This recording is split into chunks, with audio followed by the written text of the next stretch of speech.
Mario drew the short stick. The whole room erupted in cheers. Whoever gets the short stick has to be the winner's follower for 7 days. No backing out. Before I could speak, Virginia was already smiling as she pressed the stick into my hand. You've been spoiled since you were a kid. This is nothing to you. I stared at her. You did that on purpose. She didn't deny it. Mickey stood up, his voice trembling. Don't make things hard for Mario. I'll take the loss for this round. She turned back to him immediately. No need. Don't overthink it. My phone vibrated. A message from her popped up. Mickey is insecure. He can't handle being looked down on. You're resilient, help him out. I didn't reply. Another message followed right away. As long as you agree, I'll listen to you from now on. I looked up at her. Her expression was calm as if everything was only natural. I set my glass down. What if I don't agree? Her face turned cold. Mario, if you can't handle losing, then our marriage is off. The air froze instantly. Everyone was staring at me. She thought I would back down. After all, the wedding was next month. I stood up. Since you're using the engagement as leverage. In front of everyone, I took off the ring and placed it on the table. This marriage is cancelled. Chapter 01. That day of the company retreat, I hadn't planned to attend. The marketing department's quarterly results had just come out, so good they were almost blinding. I knew what was mixed into that good, but I said nothing. I'm Mario, 30 years old, one of the company's founders, holding a decent share. On the surface, I carry the title of department manager. To outsiders, I'm always mild-tempered, easy to talk to, rarely slamming the table in meetings. But the real decision-making power has never been on the conference table. The retreat was held at a resort on the outskirts of the city. We booked an entire banquet hall floor. The lighting was warm yellow, crates of beer kept coming in, and the younger staff were especially lively. Virginia sat on my left. She's the head of the marketing department and my fiancée. In others' eyes, she's gentle, considerate, always smiling when she speaks. Only I know that what she's best at is turning softness into a weapon. On her right sat Mickey, a marketing assistant. 27, from an ordinary background, soft-spoken.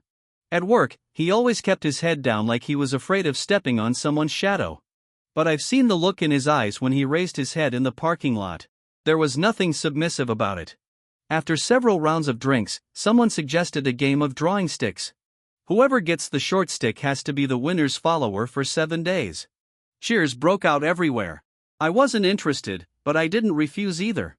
Virginia stood up to host, smiling naturally. We're all colleagues. It's only fun if there's some excitement. She handed the container of sticks to me. Mario, you go first. Her voice was soft, almost like she was acting cute. I reached out and drew one. Short stick. Laughter exploded around me. I looked up at her. Her gaze stayed on me for only a second before shifting to Mickey. He lowered his head and said softly, maybe we should just drop it. Mario is the department manager, don't make things hard for him. That's what he said, but his hands didn't move. Suddenly, Virginia stood up, her voice carrying a hint of grievance. Mario is the department manager after all. Everyone, let's not make things difficult for him. Let's just say I lost this round, I'll take the punishment. The room fell silent for a moment. On the surface, she was helping me out. In reality, she was telling everyone I drew the short stick yet couldn't even afford to lose a simple game. My phone vibrated. A message from her, Mickey is insecure. He can't stand being looked down on. You've been spoiled since childhood, you're strong under pressure. It's just 7 days of being a follower, not a big deal for you. As long as you're willing to help, I'll listen to you from now on. I stared at the message and let out a small laugh. She's always like this. Dressing favoritism up as kindness, turning manipulation into trust. I didn't reply. Mickey stood up again, his voice even softer. Virginia, you don't have to do this. I can handle it. But as he spoke, his eyes flicked toward me. That wasn't insecurity. That was testing me. Seeing that I didn't move, Virginia's expression slowly turned cold. Then she spoke out loud in front of everyone, Mario, if you can't handle losing, then our marriage is over. The glass tapped lightly against the table, making a crisp sound. Everyone around us froze. Someone tried to persuade me, Mario, don't be impulsive. Another whispered, it's just a game. Don't blow it up. Virginia looked at me, the corner of her lips slightly raised. She knew me too well. Every time we argued in the past, as long as she brought up the engagement, I would take a step back. She thought this time would be the same. Chapter 2. I picked up my glass and took a sip. The alcohol burned. I set the glass down. Since you're using the engagement as a bargaining chip, then this marriage is cancelled. It felt like the air had been sucked out of the room. Someone dropped their chopsticks onto the floor. Nikki's head snapped up. The smile on Virginia's face froze. What do you mean? Her voice tightened. Exactly what it sounds like. I stood up and looked at her. The engagement is void. Starting now. She stared at me as if trying to figure out whether I was acting. Stop messing around. I'm not. My voice was calm. Didn't you say the marriage was over? Then I'm just giving you what you want. Her face gradually turned pale. Mario, calm down. Her tone softened, like she was coaxing me. I suddenly found it a little amusing. She thought I was acting on impulse. But I had been waiting for this day for a long time. At that moment, Nikki stepped forward, trying to ease the tension. Mario, don't let me affect you too. I looked at him. This has nothing to do with you. I simply believe a marriage shouldn't be controlled or manipulated. If you're already using breaking off an engagement to control someone now, then after marriage, it'll just become threats of divorce over and over, an endless cycle. Isn't that right? His lips moved, but he said nothing more. The murmurs around us grew louder. People began whispering, is this for real? Aren't they getting married by the end of the year? Virginia finally couldn't hold herself together. Mario, are you saying all this just to embarrass me? Embarrass you? I looked at her. When you shoved that short stick into my hand just now, did you think about embarrassing me? She froze. For a split second, I saw a flicker of panic in her eyes. Very quickly, she regained her composure. You're overreacting. I didn't respond. I picked up my coat. You all carry on with the retreat. I'm leaving. As I walked out of the banquet hall, I heard someone chasing after me. Hurried footsteps. Mario. It was her. I didn't turn back. The night breeze was a little cold. The lights in the parking lot stretched my shadow long. I got into the car and shut the door. My phone vibrated again. A message from her, you still have time to take it back. I stared at the screen for a few seconds. Then I replied, tomorrow, the company will receive a formal notice. Sent. I tossed my phone onto the passenger seat. Started the engine. The moment the headlights came on, I suddenly felt lighter. Some relationships look like they belong to two people. But in reality, they've long been maintained by just one. She thought I would keep backing down. She thought the engagement was her permanent leverage. What she didn't know, I had already walked away from the table. The car drove out of the resort. In the rearview mirror, the lights faded into the distance. This game, she hadn't even realized it was already over. Chapter 3. I had just backed the car out of the parking space when someone yanked hard at the driver's door. Locked. Virginia came running over in her heels, breathing fast, one hand pressed against the window. I rolled it down. What exactly are you trying to do? Her tone had lost all the composure she had in the banquet hall. I looked at her, not answering right away. The parking lot lights were harsh and pale. Her makeup was slightly smudged, the powder at the corner of her eyes had been blurred by sweat. What you did today, you were trying to embarrass me. I was just responding to you. She gritted her teeth. That was said in the heat of the moment. I heard it very clearly. She grabbed the car door handle, lowering her voice. Stop making a scene. We all have work tomorrow, and everyone's watching. Take back what you said, and we'll pretend nothing happened. I looked at her hand. The engagement ring was still there. The engagement is cancelled. HR will issue a formal notice tomorrow. My tone was calm. She froze for a second, then let out a laugh. Who are you trying to scare? The company belongs to the board. Do you really think you can issue a notice with just one sentence? In the distance, Mickey stood under a streetlight. He didn't come over, just watched quietly. The helplessness he showed earlier in the banquet hall was gone, replaced by a restrained sense of satisfaction. I looked back at Virginia. You can take it as a joke. She frowned. Mario, since when did you become this childish? Since the day you started using our engagement as leverage. Her face darkened. You really want to do this? You were the one who started it. I rolled the window back up. She knocked twice on the glass. I ignored her and stepped on the gas. In the rearview mirror, she stood there while Mickey walked over and spoke to her in a low voice. They stood very close. I didn't look a second time. It was almost 10 when I got home. This apartment, the one meant to be our marital home, was bought 2 years ago. Good location. She chose the interior design. Back then, she had held up sample designs, asking excitedly if I liked them. I nodded and said it was fine. In truth, I never cared much about style. I walked in and hung up my suit. There was a safe in the study. I opened it and placed the property documents for the apartment and the company equity agreements inside. Locked it. My phone lit up. Virginia was calling. I answered. Are you still upset? Her voice had softened. Upset? You were so impulsive earlier, did you drink too much? I'm not drunk. Silence lingered on the other end for 2 seconds. Mario, we've been together for 3 years. Are you really canceling the engagement over a game? It's not about the game. Then what is it about? I didn't answer. Her tone suddenly turned aggrieved. Mickey is just an assistant. He has nothing. Do you really have to compete with him? I let out a faint laugh. I'm not competing with him. Then why are you targeting him? Who said I was targeting him? She paused, clearly caught off guard. I continued, you'll find out tomorrow. Her breathing grew uneven. What do you mean? Get some rest. I hung up. After my shower, I saw a reply in my email. The HR director had confirmed receipt of my internal request regarding the change in engagement status and the audit of the marketing department. The wording was polite. I closed the computer. At 9 a.m. the next day, a notice was posted on the company's internal system. Effective immediately, a phased financial audit and review of the marketing department will be conducted. At the same time, a statement regarding the termination of my engagement with Virginia was attached below the announcement. The wording was concise. No emotion.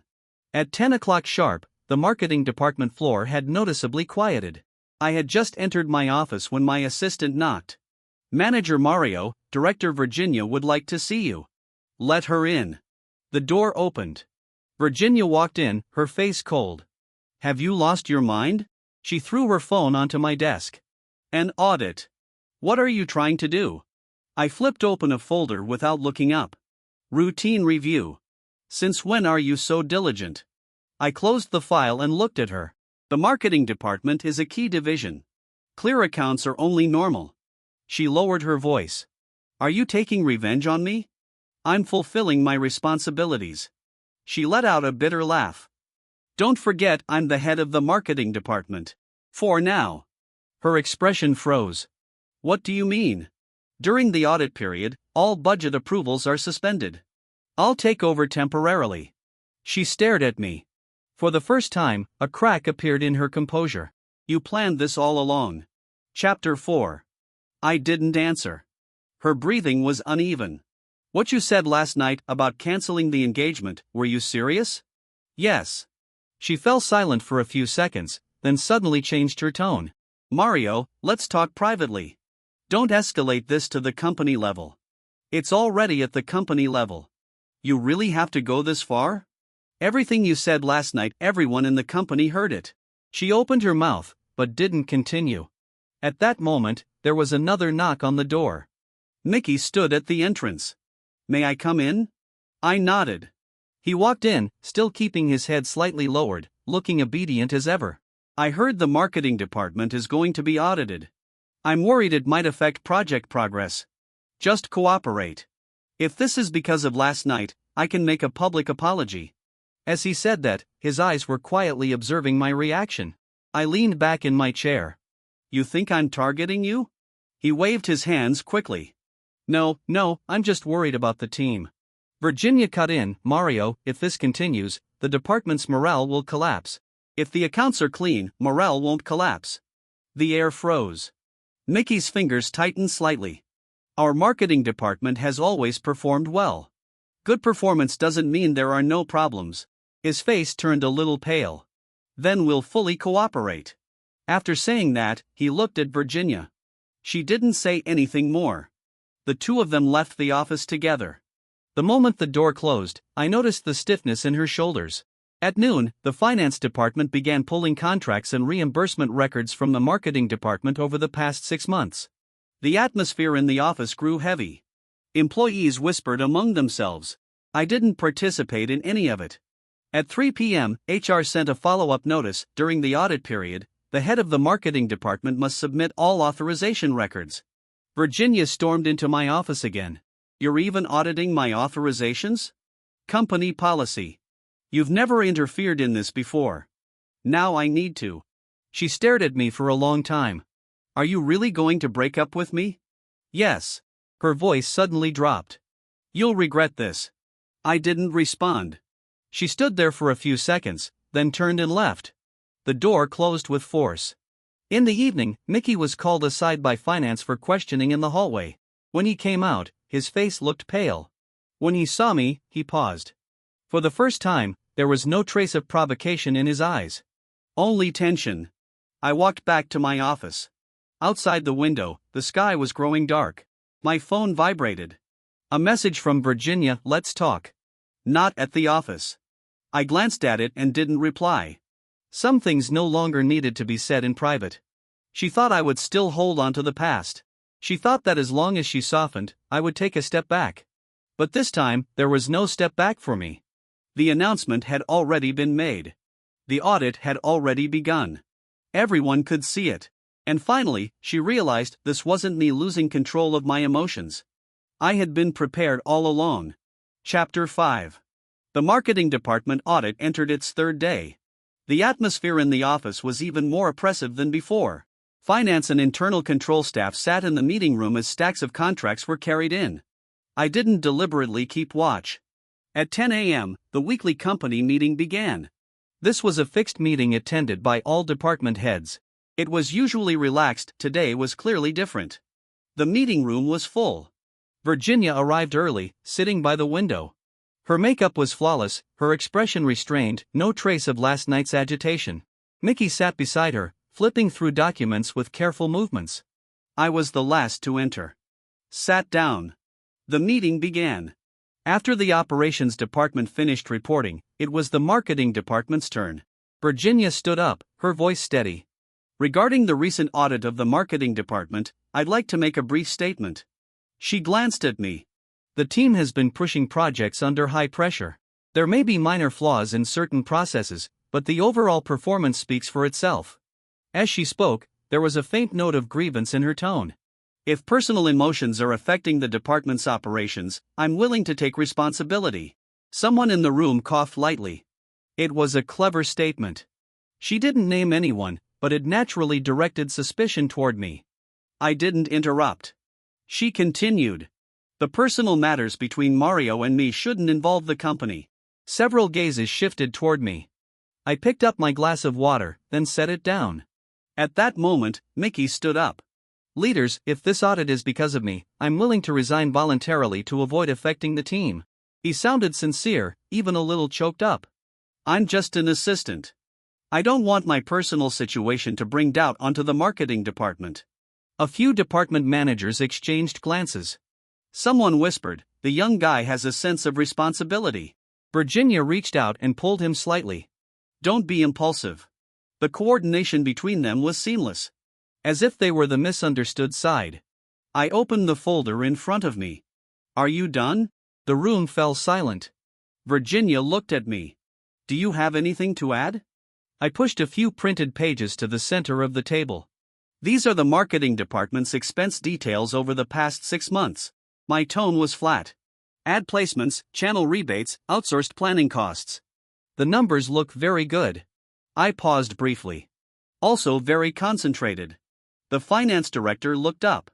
Mario, what exactly are you implying? I turned on the projector. A spreadsheet appeared on the screen. From June to August, marketing promotion expenses increased by 40% year over year. But during the same period, the growth rate of signed clients was only 15%. The sound of pages flipping filled the room. Virginia frowned. Market competition has intensified. Rising costs are normal. Normal. I nodded. Then let's look at the details. I moved to the next page. In July, 3 outsourcing contracts totaled 1.8 million. The vendor name is the same. The contact person is the same. The registered address is the same office building. Mickey's fingers froze. Virginia's expression tightened. This is a planning company our department consistently works with. She explained quickly. A common partner in the industry. Is that so? I pulled up a screenshot of the company's registration information. This company was established less than a year ago with a registered capital of $500,000. One of the shareholders is Mickey's college classmate. The air froze instantly. Several people looked up at once. Mickey's face turned pale. He's just a friend. His voice became slightly urgent. I wasn't involved in any fund allocation. I looked at him. I didn't say you allocated funds. I'm simply pointing out the related party connection. The finance director frowned. Who approved these contracts? Virginia answered immediately. I authorized them. Her tone was firm. The project needed to move quickly. There wasn't time for price comparisons. Then we'll review everything together. My voice remained calm.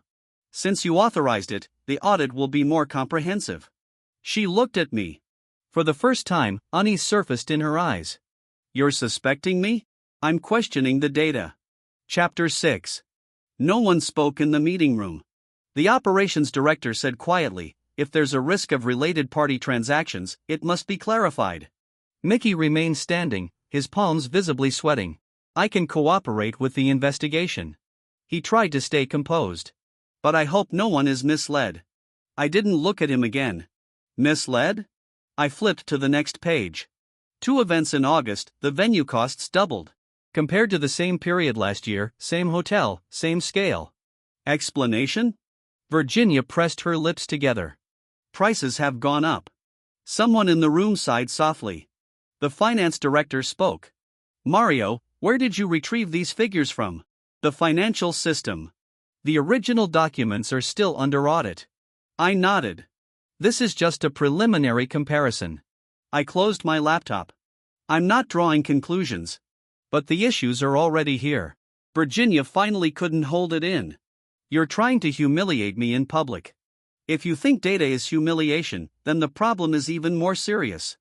Her face turned pale. Our performance is real. No one is denying that. But the cost structure is abnormal. The tension in the room tightened. Mickey suddenly spoke. If Mario doesn't trust us, then I'm willing to take responsibility. Take responsibility for what? I looked straight at him. Did you sign the contracts? He choked. No. Did you approve the funds? No. Then what exactly are you taking responsibility for? His throat moved. No words came out. Several board members exchanged glances. Virginia took a deep breath. Mario, what exactly do you want? I looked at her. Transparency. Clarity. No hidden agendas. Her eyes flickered. Are you implying that Mickey and I have an inappropriate relationship? A faint stir spread through the room. My tone remained steady. I'm only discussing the company. Private relationships are not part of today's agenda. That answer cornered her. She could neither admit nor deny. The finance director spoke again. I suggest the marketing department cooperate with a special audit. All related contract payments should be suspended. The operations director nodded. Agreed. The meeting moved into voting. Hands were raised one after another. The result was unquestionable. The special audit was approved. Virginia sat back down, her spine stiff. Mickey lowered his head, his face ashen. The meeting ended. People filed out. She didn't move. As I packed my documents, she suddenly spoke. You're ruthless. I looked up. I'm just settling the accounts. You weren't like this before. Before, I trusted you. Her gaze wavered. You think I betrayed you? You know the answer. She didn't say anything else. Mickey walked over, lowering his voice. Mario, I didn't expect you to go this far. There's a lot you didn't expect. He gritted his teeth. If you do this, you'll destroy the marketing department. If the foundation is solid, nothing will be found. He stared at me for a few seconds, then turned and left. The meeting room was empty except for me. The projector screen was still on. Those rows of numbers remained displayed. Cold. Unfeeling. I turned off the equipment. As I walked out, the news had already spread across the office floor. The looks people gave were no longer uncertain like the past 2 days. Now, there was a clear divide. Some had started reviewing contracts. Some went to finance voluntarily to verify records. Virginia stood behind the glass door, phone pressed to her ear, her face pale. She used to stand at the center of everything. But now, for the first time, she stood fully exposed under the light with nowhere to hide from the truth in the numbers. Chapter 7. That night after the meeting, I had just gotten home and changed out of my shirt when the doorbell rang. I didn't open it immediately. Through the peephole, it was Virginia. No makeup. Hair loosely tied back. A light-colored trench coat. Different from the sharp controlled version of her in the meeting room, she looked tired now. I opened the door. She stood there without stepping in. "Let's talk." Her voice was low. I stepped aside to let her in. The living room lights were bright, yet she remained by the entrance, not even taking off her shoes. "About the audit, can we pause it for now?" Straight to the point. "No." She looked up at me. "Do you really have to take things this far? The facts are already there." She bit her lip. "What you said in the meeting today, did you plan it all in advance?" I didn't answer that. She took a couple of steps forward and sat at the edge of the sofa. "Mario, we've known each other for 3 years. You shouldn't treat me like this." "How do you think I should treat you?" She fell silent for a moment. "At least don't bring personal matters into the company." I didn't. Her voice rose. "You're auditing the marketing department, how is that not targeting me?" "I'm auditing the accounts." She suddenly let out a short laugh. "You never cared about these details before. Before, I trusted you." The moment those words landed, she froze. The living room fell quiet. After a few seconds, her tone softened. "I admit. I haven't treated you well lately. That day at the retreat, I acted impulsively. I shouldn't have used the engagement like that." She looked at me, her eyes slightly moist. "But that was just something I said in anger." I sat across from her, not moving closer. "When you handed me the short stick, was that said in anger too?" She froze. "That was just a game. You knew the rules, and you switched it beforehand." Her expression changed. "That's nonsense. You prepared the sticks. Before the draw, your hand stayed inside the container for 3 seconds. She stared at me. "You paid that much attention?" "I have a habit of noticing details." She didn't deny it this time. The atmosphere slowly cooled. She suddenly stood up and walked toward me. "Fine. Even if I was wrong that day. Did it really have to go as far as canceling the engagement? Were you that eager to get rid of me?" I looked at her. "I wasn't trying to get rid of you. You were testing my bottom line." Her voice tightened. "Then what is this now?" "I'm just refusing to play along." She took a step back. "Have you had issues with me for a long time?" I was silent for a few seconds. "How long have you and Mickey been involved?" Her face turned pale instantly. "What do you mean?" "Exactly what it sounds like." Her breathing became uneven. "You're accusing me of cheating?" "I'm not accusing." Her fingers trembled slightly. "Then what gives you the right to say that?" "The parking lot. The late night overtime. After the hotel meetings, you left together." My tone was calm. "And those 3 contracts." She backed up to the sofa and sat down. "You knew all along?" "Earlier than you think." She stared at me blankly. "Then why didn't you say anything? If I had, would you have admitted it?" She opened her mouth, then closed it again. "There's nothing between us." "Then why do you keep protecting him?" She fell silent. I continued. "In the meeting, when he said he'd resign, your first reaction was to stop him. At the retreat, when he kept his head down, you spoke up for him. He's not just an ordinary assistant." Her eyes reddened. "He's capable. Is it wrong for me to value him?" "Capable?" I looked at her. "One of the outsourcing company's shareholders is his classmate." "You didn't know?" Her voice dropped. "They're just friends. A friend's company, and you signed 3 high-value contracts in a row. You call that coincidence?" She was silent for a long time. Then she looked up. "Even if I handled it poorly, that's just a mistake in judgment at work. Do you have to twist it into something else?" I didn't press her further. You came tonight to ask me to withdraw the audit. She looked at me. Yes. And the engagement. I don't want us to break up. Her voice finally softened. The wedding is at the end of the year. Our relatives all know. If you do this, it won't be good for anyone. Not for you either. I looked at her. What, you're worried about the wedding or your position? Her gaze flickered. Both. At least she stopped pretending. I stood up. The audit won't stop. And the engagement won't be restored. She shot to her feet. Mario, do you have to be this heartless? You're the one who was heartless. Her voice trembled. What did I ever do to wrong you? I looked at her. You know that better than anyone. The air froze. Her tears finally fell. I thought you would never leave. You've had everything since you were a child. To you, feelings don't mean much. I just wanted a little control. Couldn't you give in to me just once? I didn't comfort her. I did give in. Many times. She lowered her head. Her shoulders trembled slightly. After a while, she wiped her tears. If I cut him off, would you reconsider? I looked at her. Cut him off? You're only thinking of that now. She looked up, a final trace of stubbornness in her eyes. Then what do you want? Business stays business. Personal matters end here. Chapter 8. She stood there for a long time without speaking. From outside the door came the sound of the elevator arriving. She suddenly asked, Were you waiting for an opportunity from the very beginning? I didn't deny it. She let out a small laugh. There was no warmth in it. So you're more ruthless than I thought. I'm just clear-headed.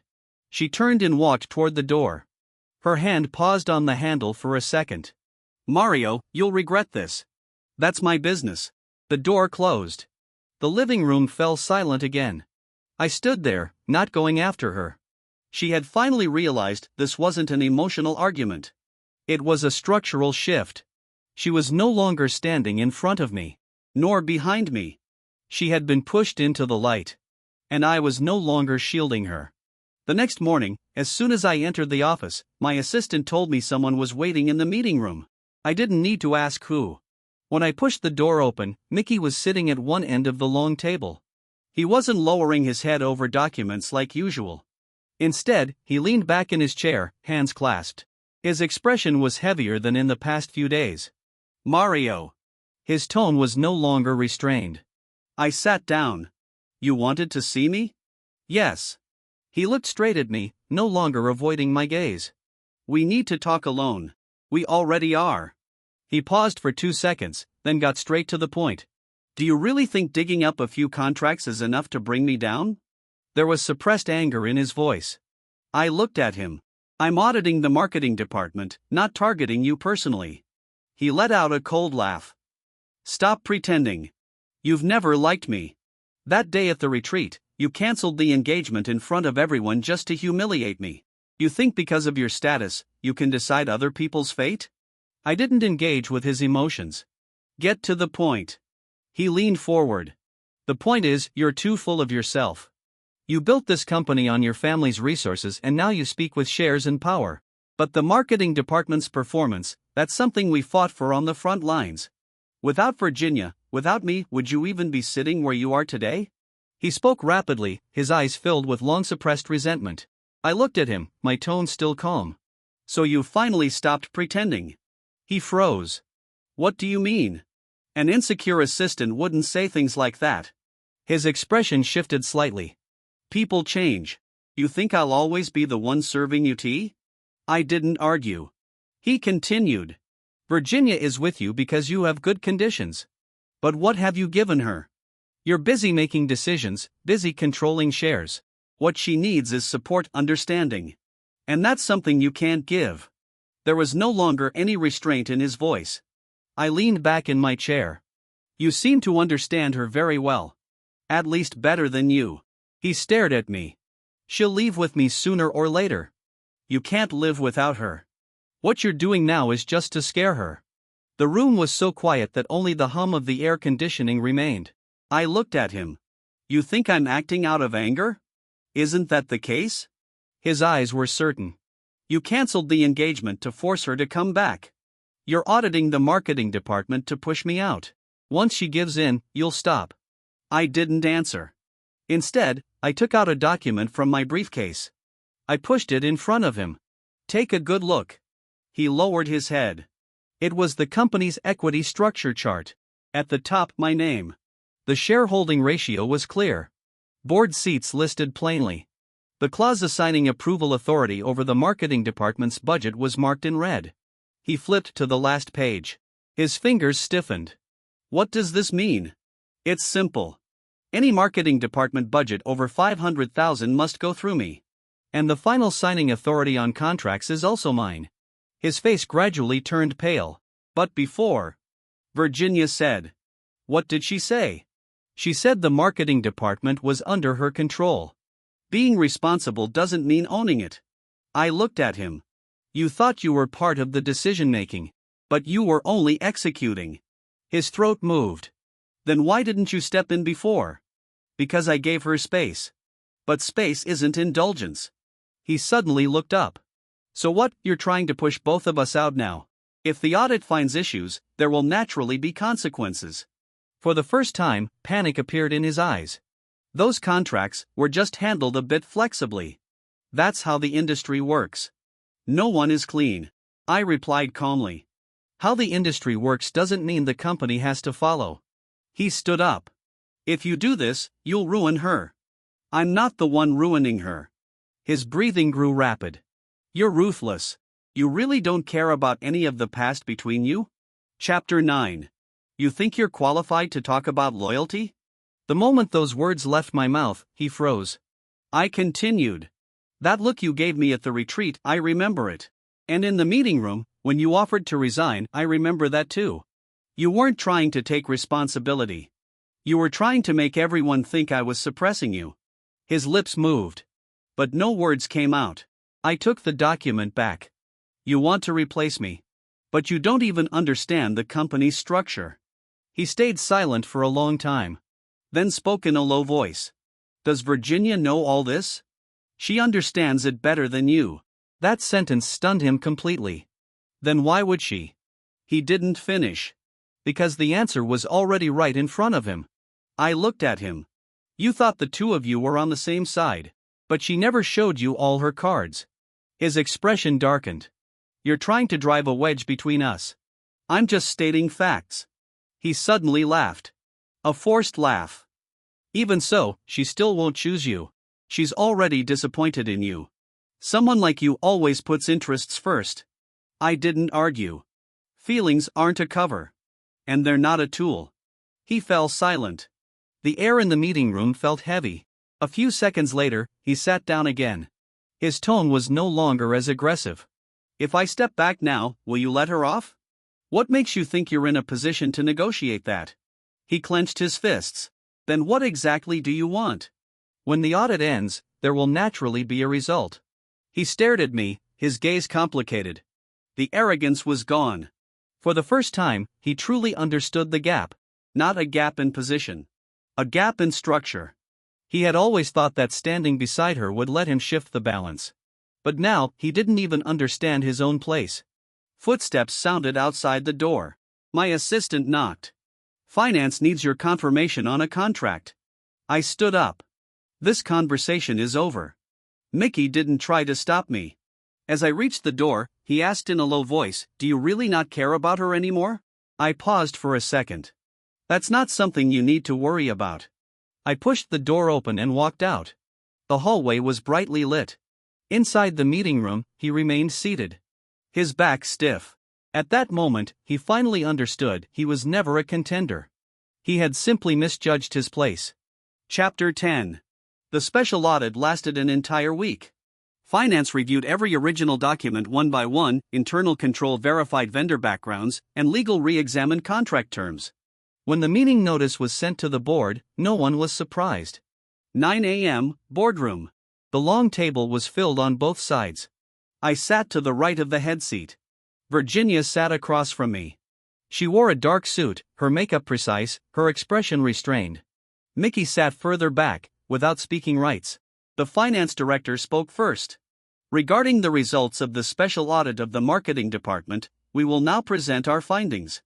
The projector lit up. The first page showed a cost comparison chart. Within 6 months, marketing expenses had risen abnormally. The second page listed contract details.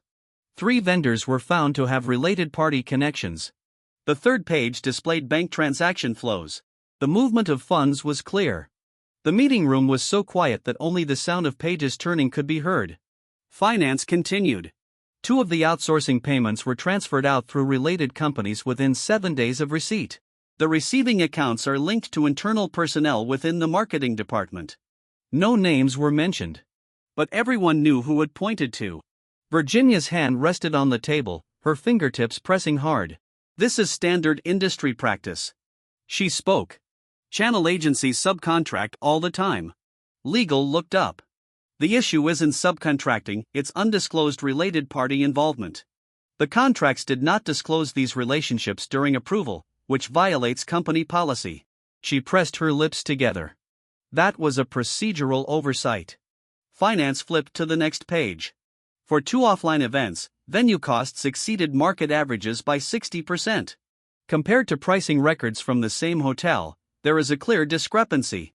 The pressure in the room grew heavier. I didn't speak. The chairman looked at me. Mario, your opinion? I closed the file in my hands.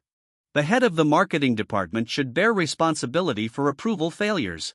Given the significant amount involved, I recommend removing Virginia from her position as department head. The moment those words landed, the air seemed to freeze. Virginia shot to her feet. You can't do this. Her voice carried restrained anger. I did not embezzle company funds. I simply used different methods to achieve performance. The results are right there. I looked at her. Performance does not excuse violations. She stood firm. This is retaliation. Personal conflict shouldn't be brought into the boardroom. Some board members began whispering. My tone remained steady. This report was jointly issued by Finance and Internal Control. I'm only making a recommendation. Legal nodded. The evidence is sufficient. Mickey suddenly spoke. The responsibility is mine. Everyone turned. I handled the contract coordination. If there are issues, I'm willing to take responsibility. Finance checked the documents. The final approval signatures on the contracts belonged to Director Virginia. Mickey froze. But I executed the projects. The chairman cut him off. You are not the responsible party. One sentence forced him back into his seat. Virginia looked at me. For the first time, there was no firmness in her eyes. Mario. She changed the way she addressed me. We can talk privately. There's no need to take it this far. I didn't respond to the shift. This meeting concerns corporate governance. Her breathing grew heavier. Are you really going to remove me from this position? This is subject to board voting. I turned to the chairman. Please proceed with the vote. The meeting moved into the voting process. Hands were raised one after another. The result came quickly. Removal from the position of head of marketing. Suspension pending further investigation. The moment the conclusion was announced, all color drained from Virginia's face. She sat down. Her fingers trembled slightly. Mickey stood up. What about me? Finance answered calmly. Suspension of duties. You are to cooperate with the investigation. During the investigation, you are not allowed to participate in company projects. His lips turned pale. This isn't fair. All procedures are transparent. Legal's tone was even. The atmosphere in the room was heavy. The chairman gathered his documents. Let this be a lesson to everyone. The meeting ended. People left one after another. Virginia didn't move immediately. She stared at the table, unmoving for a long time. I stood up. She suddenly spoke. Are you satisfied now? I paused. This is the system. Don't hide behind the system. She looked up, her eyes red. You could have handled this internally. I gave you a chance. When? The day of the retreat. She froze. I didn't continue. Mickey walked over to her. Let's go. His voice was low. The sharpness from the past few days was gone. The two of them left the meeting room together. At the end of the hallway, their figures looked hurried. Chapter 11. That afternoon, an internal notice was issued. The marketing department would be temporarily managed by the deputy director. The nameplate on Virginia's office door was removed. Employees stood at a distance, not daring to approach. When I walked past, no one spoke. Everyone knew the situation had changed. In the evening, I returned to my office. The sky outside was overcast. A supplementary financial report lay on my desk. The figures were cold and precise. My phone vibrated. It was Virginia. "Let's talk." I didn't reply. 5 minutes later, she appeared at my office door. My assistant couldn't stop her. She walked in and closed the door. "You're not leaving me any room at all. The decision has already been made." She stared at me. "You planned this from the beginning, didn't you?" "I just didn't stop things from unfolding." Her voice trembled. "Do you even know what this position means to me?" "I do." "Then why would you still do this? A position isn't meant to be used in exchange for feelings." She froze. "You think I did all this for him?" "You know the answer." She suddenly fell silent. After a few seconds, she spoke softly. "If I hadn't protected him back then, would you still have done this?" I didn't answer hypotheticals. Her expression grew complicated. "You've changed. You just realized it too late." She stood there, as if all her strength had drained away. Outside, the sound of people leaving work echoed faintly. The office grew quieter. She finally turned around. At the door, she paused. "I won't admit defeat." I didn't respond. The door closed. Only the sound of pages turning remained in the room. This wasn't an emotional confrontation. It was a reckoning. The position had already been removed. The investigation was still ongoing.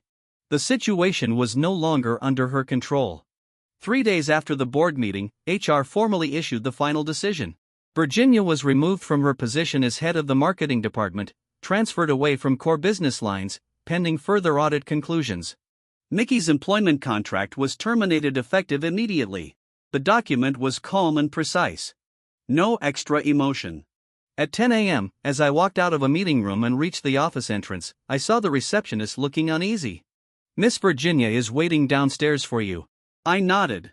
When the elevator doors opened, she stood in the center of the lobby. No makeup. Her eyes were clearly red. Several employees watched from afar, not daring to approach. When she saw me, she walked straight over. "We need to talk." "Say it here." She clenched her teeth. "You really have to do this? This is the company." She lowered her voice. "You fired Mickey. HR made that decision. You know the contract issues were mainly my responsibility. That's why you were removed." Her breathing became uneven. "Couldn't you leave him a way out?" "He signed off on project involvement and failed to disclose related party connections." "The company can't pretend not to see that." She stared at me, her eyes filled with anger and helplessness. "You did this on purpose." "If I had truly done it on purpose, he wouldn't have just been terminated." She froze. The lobby fell quiet. She suddenly let out a laugh. "So you had it all planned. Step by step, you pushed us to this point." "I pushed you?" I looked at her. "Did I sign those contracts? Was the related company my friends? At the retreat, was I the one who brought up the engagement?" Her face turned pale bit by bit. "Stop talking. Are you satisfied now?" I didn't answer. She suddenly stepped forward. "What about the apartment?" The topic shifted abruptly. "We chose it together. I picked the design. And now you just cancel everything like that? The property is registered under my name." Her voice rose. "That was meant for our marriage." "Meant for doesn't mean it belongs to you." Her shoulders trembled. "You're not even going to give me any compensation?" "No." Chapter 12. She looked as if something had been knocked out of her. "Mario, you're ruthless. I admit the contract issues. I accept losing the position. But what about our relationship?" I looked at her. "Feelings aren't a transaction. And they're not a shield." Her tears finally fell. Some people in the lobby turned their heads away, not daring to watch. She tried to suppress her sobs. "I regret it. I really regret it. Can you give me one more chance?" It was the first time she said it. No posture. No calculation. Just panic. I didn't step closer. A chance isn't something you only remember now. She wiped her tears forcefully. There really wasn't anything like what you think between me and him. He was just helping me with the workload. Those contracts. I just chose convenience. I never meant to harm the company. My tone remained flat. The result has already happened. She looked at me, as if grasping for a final thread. If I leave the company, would you reconsider us? No. The answer came without hesitation. She froze. The last trace of hope in her eyes went out completely. At that moment, a commotion came from the entrance. Mickey rushed in. Security followed behind him. I need to see Mario. His voice was hoarse. His clothes were wrinkled, his expression anxious. I looked at him. What is it? He walked up to me. Termination, I can accept that. But you can't put all the responsibility on me. I didn't take anything. The money didn't go into my account. I looked at him calmly. No one said the money went to you. You were involved in the contract process. The company has records. His breathing became rapid. You're driving me into a corner. How am I supposed to find another job after this? That's something you need to think about. He turned to Virginia. You're just going to stand there and watch? Virginia's expression was complicated. Mickey, her voice was low. You should go back. Go back? He suddenly laughed. I have nothing left now. Where am I supposed to go back to? The atmosphere in the lobby tightened. He looked at me. Aren't you rich? Aren't you generous? Haven't you always acted so decent? And now? I didn't respond to his emotions. The company isn't a charity. If you break the rules, you face the consequences. His fists clenched. You think you've won? I looked at him calmly. These are the rules. He stared at me for a few seconds. Then turned to Virginia. Come with me. Let's leave together. Didn't you say you'd support me? Virginia stood frozen. Her gaze flickered. Mickey. I what? You're still thinking about him? She shook her head. No. Then come with me. He reached out to pull her. But she instinctively took a step back. That single moment said more than anything. Mickey's hand froze midair. His face went completely pale. So that's how it is. He let out a bitter laugh. I thought you'd actually choose me. Virginia lowered her head. No explanation.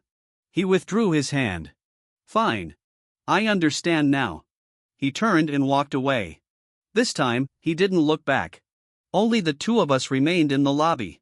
Her breathing was uneven. You saw it. He can't handle any of this. I only ever. She couldn't finish. I looked at her. What you wanted was to stand above. Not to stand beside someone. Her tears fell again.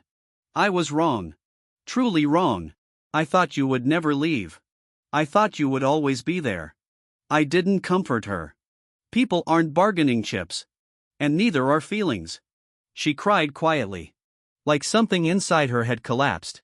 After a long while, she looked up. Do I still have a chance? No. This time, she didn't argue. She straightened herself. Her eyes were empty. Okay. I understand. She turned and walked out. Her steps were unsteady. The lobby doors opened and closed. The glass reflected her departing figure. The company returned to its rhythm. Some people went back to work. Some whispered quietly. Everything seemed to fall back into order. Except some people would never come back. Chapter 13. A month later, the acting head of the marketing department was officially promoted. The new director, surnamed Zhou, had been transferred from operations. He worked decisively with clear processes. In the first week, he reorganized all outsourcing contracts. In the second week, he cut off 3 long-term vendors with poor cost performance. In the third week, he adjusted the advertising structure and reduced the budget by 20%. At the end of the month, the financial report showed that profit margins had actually improved. In the meeting room, the board members looked at the data and said little. Some nodded. The company no longer discussed who was right or wrong. Only results mattered. I sat to the right of the head seat, flipping through documents. The atmosphere in marketing meetings was much cleaner than before. No hints. No probing.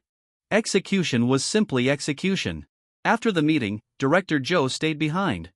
Mario, please review the new budget plan. I looked through it and signed. Proceed as planned. He nodded and left. The office returned to silence. Outside the window were city high-rises, reflecting the fading daylight. My phone vibrated. An unknown number. I answered. Mario, it's me. Virginia. Her voice was much softer than I remembered. What is it? I changed my number. She paused. I just wanted to let you know. Noted. There was silence on the other end for a few seconds. How is the company lately? Normal. The marketing department has a new head, right? Yes. She gave a faint laugh. He's doing well. I didn't respond. She seemed like she wanted to say something then stopped. I've been looking for a job. I've interviewed at a few places. When they ask why I left, her voice dropped. I say it was an adjustment. They seem to find out anyway. My tone was steady.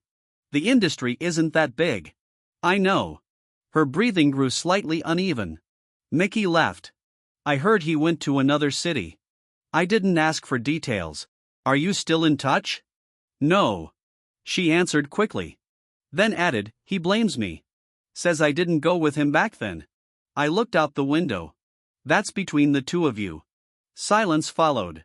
After a while, she asked, Mario, do you really feel nothing for what we had? It's already over. Just like that? Yes. She inhaled softly. Are you still living in that apartment? Yes. I still have some things there. I'll have them packed and left with the property management.